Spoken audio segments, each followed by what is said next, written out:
Okay, so my name's David Veale and this is Rob Willson, and we thought we'd do something on comparing. We're going to dissect comparing and really look at it in depth. And of course there is slight danger in this because you can't really take it out of context of everything else that goes on in BDD, but we thought it would be quite a fun thing to do. And so I'm going to talk a little bit, we both contributed to this talk, but I'm going to talk first of all a little bit more about understanding it, and then Rob's going to talk about how to stop it. Well, haha. So let's start off with this little video.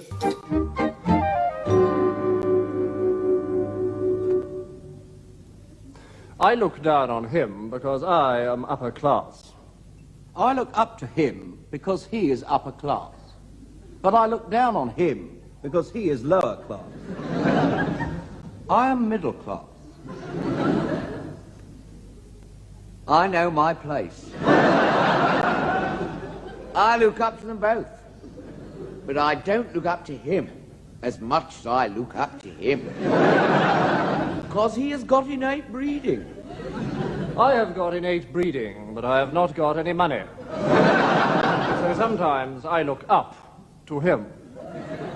I still look up to him, because although I have money, I am vulgar. But I'm not as vulgar as him, so I still look down on him. I know my place. I look up to them both. But while I am poor, I'm industrious, honest and trustworthy. Had I the inclination, I could look down on them. But I don't. We all know our place, but what do we get out of it? I get a feeling of superiority over them. I get a feeling of inferiority from him, but a feeling of superiority over him. I get a pain in the back of my neck.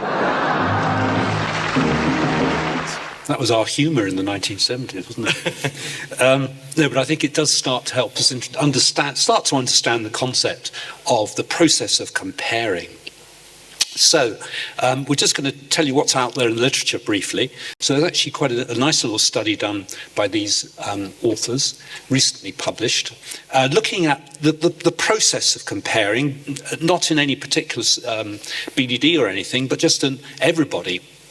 So it can be a process which is either aversive, makes it feel bad, or appetitive and gratifying, but it's often quite automatic and involuntary. So when we look at appearance-related comparing, it could either be, there are different dimensions to it. One is social comparing, like you just saw, and you can think of that as being either upward comparing, which makes you feel worse, downward comparing, which makes you feel better in the short term, or lateral comparing, where you feel you're the same. It could be a temporal comparison compared to how I used to look in the past or how I could look in some way. It could be counterfactual. If only I or others had behaved differently then, I would be looking different to how I am now. Or it could be what we call criterion-based, how I expected to look, but I'm not, or whatever. So it's the comparing. Or dimensional. In other words, something other about myself compensates for how bad I look in some way. So these are lots of different ways of comparing. And we've looked at it also ourselves with Martin Anson and colleagues in BDD, so that just in appearance-related comparing, it is extremely common process in BDD, and tends to be comparing of specific features versus overall appearance. And of course, satisfaction, as we know, the distress is much worse after comparing in an upward way. So,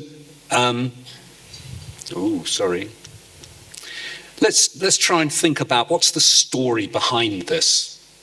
So it starts really, we think, with a process that begins with a felt impression, a felt image. And so this is a man who is very preoccupied with his nose, and As you can see, it's very enlarged in his self-impression, his image, and after treatment, it changes.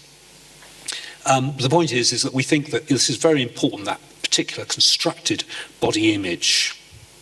And we call this the self as an aesthetic object, where you tend to identify yourself completely through that particular image, the way that you see yourself. And as a result of that, you're going to be trying to cope by various different ways. And so what's happening is you've got this extreme self-consciousness and self-focused attention on that constructed body image from an observer perspective, which has become fused of reality.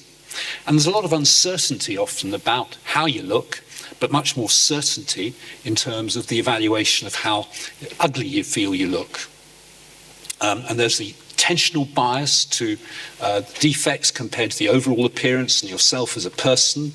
You have these idealized values about the importance of appearance in defining yourself, and you're very much motivated to avoid rejection and humiliation. So the comparing comes in now as a way of trying to keep yourself safe and know where you are. And all that, it's really, we think, part of ruminating. But there's an awful lot of unintended consequences, of course, of comparing. It tends to increase the focus on the feature and increase preoccupation. It contributes to your self-focused attention as you shift attention between what you're comparing against and your own internal image. It strengthens attention on your specific features, resulting in a heightened awareness of the perceived defect. It reduces confidence in your appearance. It contributes to a biased view of the appearance of others and a very unrealistic ideal. And it just feeds the ruminating, the overthinking, the checking, the avoidance, and so on. So why do people compare? Well, if it makes you, causes all these problems? Well, it usually, in the brief short term, might improve certainty about how you look. It seems to confirm appearance, beliefs about your appearance, and probably in the short term it has a sense of keeping yourself safe from rejection, humiliation, the sense that I know my place. Do you want to have... We were also thinking, to be honest, there's a few... It's not quite the right slides. It's an older version of one we actually finished with. But there were also some ideas that we had on some of the benefits, perhaps, of comparing, particularly in mammals, where perhaps you think of a dog that rolls over, and it's a way of trying to keep everybody safe because it prevents further aggression and conflict and so on. So there are potential in the short-term benefits of comparing and to actually know where you are so you don't go and get angry or whatever it is and get beaten up as such. But let's have a think about how to stop comparing. Okay, thank you, David. So this, of course, is the rub. How we're going to try and help ourselves cut back, stop, reduce comparing. And so these are some of the things in clinical practice we've found very helpful over the years. Firstly, it's oftentimes important to try and understand your own motivations and beliefs about comparing. Thank you, David.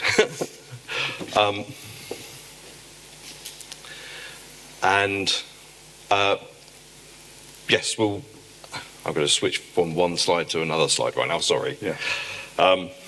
So, step one, let's start on the stopping, let's stop, let's start again in our stopping. So the advice is to first try and get a good understanding of how your own comparing works. So this is a chance to get out your notepad, back of an envelope, and start to try and notice, first of all, which body parts are you comparing of yourself and against other people? Who are you comparing against, whether it be on the TV, it could be on a movie, it could be in real life, it could be from social media.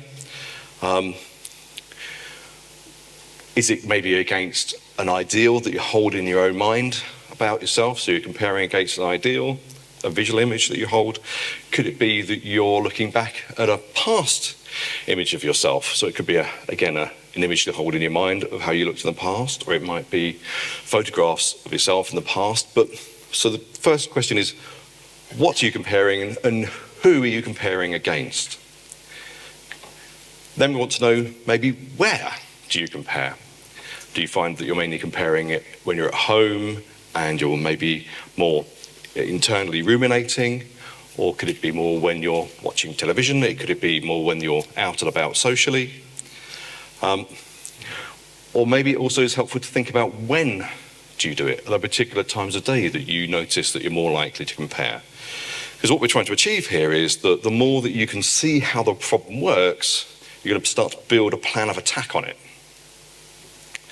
So the other thing that's really helpful, and I've had this conversation with many therapists over the years about what's the kind of the most useful single intervention that you can get, and a lot of times we say get a tally counter, because they're so useful. The International Sign Language for tally counter over here, the clinicians in the audience will recognise it, so that you can start to monitor the frequency of your comparing. And this has a few advantages. One of the advantages is you start to become more aware. The more that you record the frequency of behaviour, the more you become conscious of it. So we're trying to stop habits just replicating themselves because we just do what we do, and we do it kind of unconsciously. So trying to increase your awareness. But also can start to mean you're going to be able to understand when it happens a bit more clearly, and also you can get a little bit of what we sometimes call a response cost, so that now when I compare, I know I'm going to have to click, adds another number, so it might increase my resistance to it. But also with using a tally counter, you've got a chance to see your progress over time. Record at the end of each day or at the end of each week the total number of comparisons you've been making, and hopefully over time start to see those numbers come down. And one of the other things that can be useful to do as you become more aware of your comparing is to start to label it. Oh, there you go, I've just noticed I just compared again. That was another good example of me comparing. So you're starting to, the hope is that you start to see this almost as your own scientist, that you're observing a phenomena, not completely participating and engaging with a process that probably isn't helping you very much.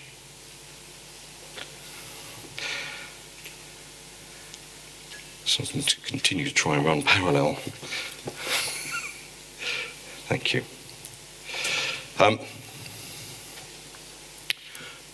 So it says up there, try and understand the motivation and the beliefs about comparing. Well, so let's try and understand, what is the intention? Usually, when your brain is forcing you to engage in a behaviour, it's driving a compulsion, it's usually trying to help you somehow, or at least it thinks it's trying to help. So it can be helpful to try and brainstorm a little bit. What does my mind think it's up to in comparing? Is it about that I'm going to stay conscious of my appearance so I don't become complacent and forget how unattractive I am? Is it that I'm going to understand how I really look compared to other people so I don't step out of place? Could it be that it means I'm going to be able to work out exactly what's wrong with my features so that I can then tell a cosmetic surgeon or a dermatologist or someone how they need to fix me? It's because your brain is doing this for a reason, and it may be that some of those reasons over the years have got lost in the mist of time. So it might be hard to put your finger on it, but it can be helpful to then think, okay, what is the motivation? Is there anything I'm afraid will happen if I stop comparing? Like, will I lose my sense of where I belong in the sort of social hierarchy? And once you've understood some of those beliefs about the motivations for comparing, then it might be helpful to start to notice and make a list of some of the costs of comparing. What are in psychobabble, what are the unintended consequences? How is this backfiring? In the things that David's mentioned already, is it making you more self-conscious? Is it making you feel more dissatisfied with your appearance, and so on? And is it fueling your preoccupation? Does it mean that you're getting less satisfaction out of social experiences because when you should be out having fun with your friends, you're distracted and you're busy comparing, so You don't give as good a version of yourself to your friends. You don't engage as well with those social connections. You don't have as much fun. So the key thing is to drive towards, against those motivations, understanding the costs, and almost your manifesto against comparing. Why stop it? In what way is this not you acting in your best interest?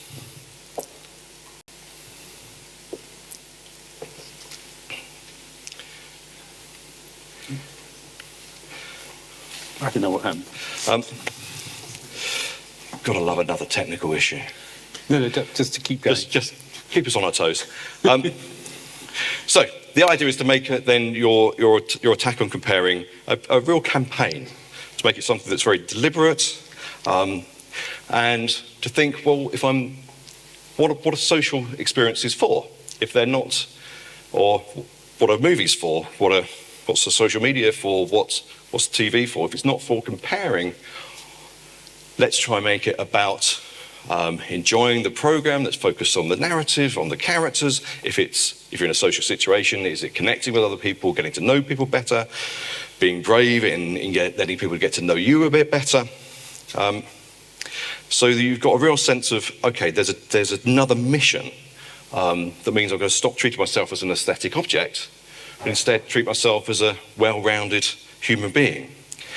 I remember one of the interesting things about human beings is we have this thing called the likability gap. You heard of the likability gap? Where we tend to underestimate how likable we are. So let people get to know you, try and engage, take some risks, open out to people in social situations. Don't let comparing rob you of your conversation, and maybe you'll find out that people like you a fair bit more than you think they might. We know that this is not the easiest of mental activities to stop. So it's oftentimes easier to think about it as something that you're going to first sort of disrupt, interfere with. Catch yourself doing it earlier in the process, earlier upstream, and then try and plan to redirect and refocus your attention. You might need to sometimes practice redirecting and refocusing your attention in some relatively low-threat situations first. On YouTube, there's a video of me wandering around my local streets describing how I'm paying attention first to the ground. There is a reason I did this video, by the way. Wasn't to illustrate the point that you can spend some time paying attention first to the ground underneath your feet for a couple of minutes, and then maybe spend some time paying attention to the different things you can see around you, the sky, the chimney pots, the trees, the bushes, the leaves on the bushes, then the things you can hear, the dogs barking, the children fighting, if you're in my home, the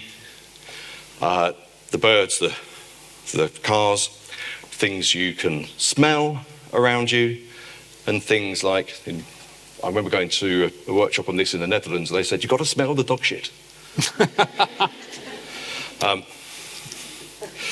And lastly, things like the wind against your skin or the rain on your head, if you're in the UK.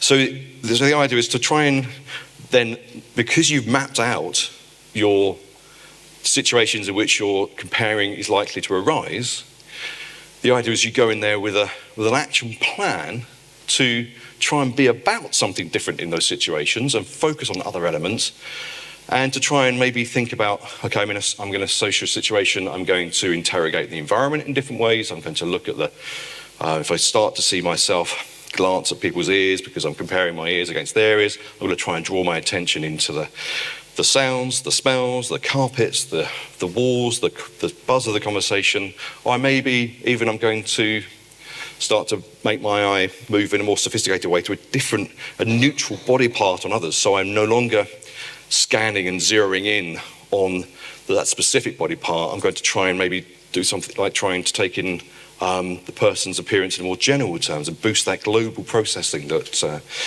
Dr. Fuser was talking about earlier on today. So we're going to practice refocusing that attention, we're going to keep recording the frequency of your comparing, using your tally counter, and just keep practicing, keep working on it. And try and keep those numbers recorded so you can hopefully see those numbers go down.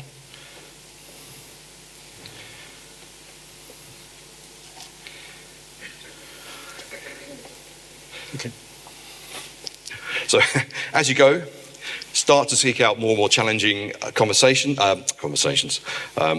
It's a different story. Very increasingly challenging situations. It might be that first you're going to practice working against your comparing and refocusing your attention, maybe in a relatively quiet street, for example, and slowly build up to a busy social situation. Or exposing yourself to images of others on the internet or on TV or something which you find relatively easier not to compare against, and then scaling up to more difficult faces or bodies.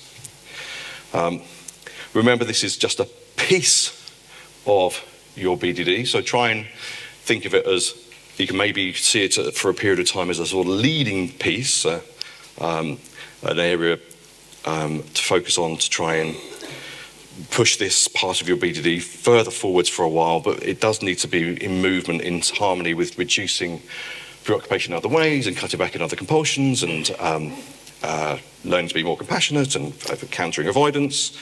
But if you keep monitoring the frequency of your comparing, how long you spend comparing, you'll start to see some important progress, and the aim is that that will then start to feed back into developing a much less overanalyzed, reducing that preoccupation. And remember, it's when you reduce that preoccupation that your brain has a much better chance of being able to step back and be able to see your appearance more objectively and more in the round. Great. So we've got a few minutes for our questions, Rob. Do you have any questions, sir? Do you want to bring the microphone?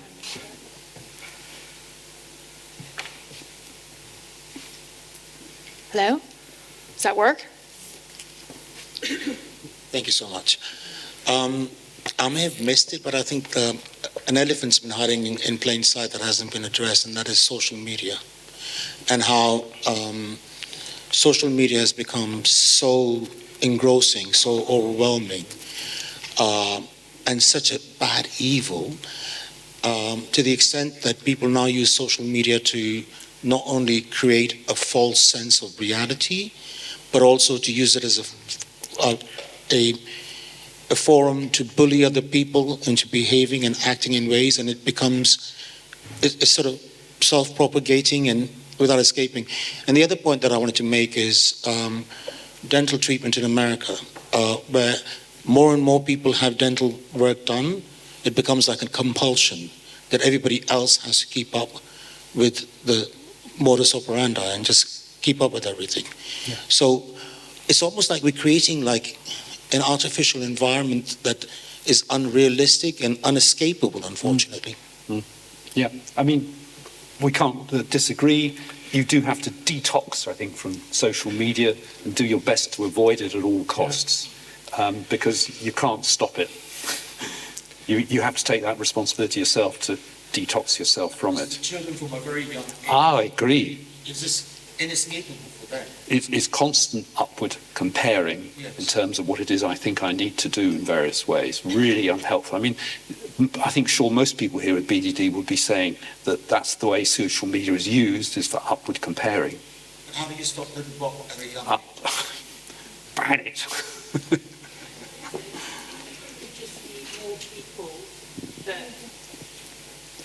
Nervous now.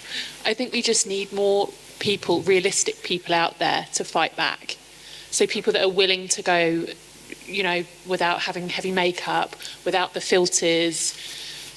We just need more of those people, more famous people, more influencers to take a bit more responsibility for that. Social income, people with Botox and facial effect. That's how they earn their followers and grow. They do. How do you stop that ever-evolving cycle? It's a big, big fight ahead. It really is, unfortunately. But partly I think it needs to be a bit like smoking, where culturally we need to develop a much greater understanding of how unhealthy these things are, and really start to promote and support each other in being more healthy in this regard. This is that policy. Good question. Change takes such a long time, doesn't it? You know, you might see that change in policy and culture in another 10, 20 years, but it's horribly slow. Sorry. No, that's okay. It's always very telling, I think. All the big tech pioneers always ban their children from, using their computers. The other thing I forgot to mention is Meta and all these other people are employing hundreds of psychologists to brainwash and control the way we think and act. That is an unwinnable pattern. Artificial intelligence. Yeah. That's going to really make this. Yeah. George. Hey, sorry.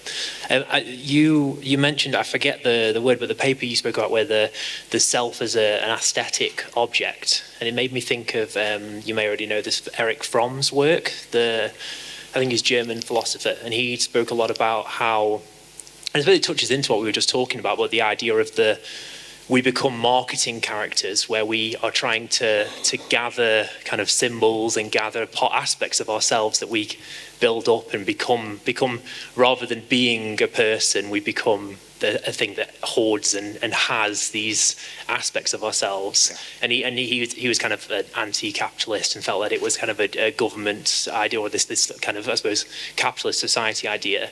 I was just wondering, how much do you think that idea of, I guess, how much do you think the society that we live in at the moment with social media and that kind of stuff feeds into that idea of seeing yourself as something that you need to hoard these other aspects of yourself? Does that make sense? Yeah. No, so that self-objectification, that process, is the problem. And as you said, everybody's here is saying, agreeing, that social media feeds that view of yourself. Agreed. Absolutely. Right, we have time up. Good escape. Thank you very much, everyone.